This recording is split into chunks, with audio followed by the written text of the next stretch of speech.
Mga residente nga naga-istar sa creek sa Lapuz nga nagaanto sa risgo sang baha kag sakit nagahingyo sang relocation site. Ini ang gintutukan ni Kim Salinas.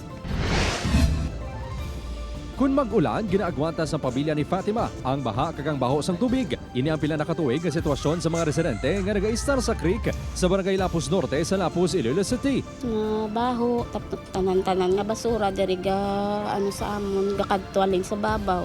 Ang pag-istar man sa creek, ang may dako nga risgo sa ikayong lawas mungod posible makuha ang naglain-lain nga balatian kaangay sang dengue. Si Fatima, ang isa lang sa mga residente nga nagalaum nga makasaylo na bangod sang ila sitwasyon. Ginaako sang Iloilo City Local Housing Office nga nagapabilin na ang problema sang informal settlers sa syudad nga yara pa sa masobra 22 ka mga pamilya. Plano sang syudad nga igapatukod ang 13 ka tower nga may pulo ka panalgan nga condominium complex sa barangay San Isidro Haro. 1,677 ka housing units ang kapasidad sang proyekto.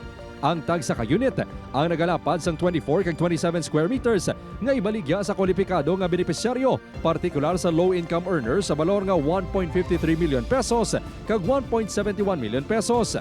Ang mga benepisyaryo ang kinahanglan miyembro sang pag-ibig.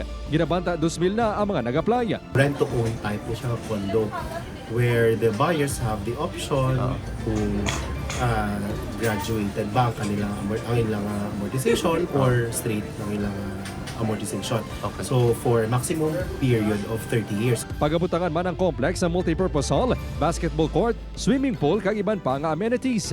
Kaangay man sini nga proyekto ang gin-turnover nga 120 ka units sang October 2024 sa pila ka empleyado sang Iloilo City LGU.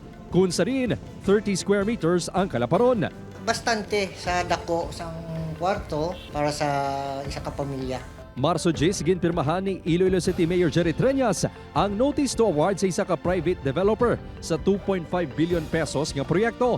Ginalauman nga matapos ang first phase sa 2026 sa rin, 2 ka towers ang matapos.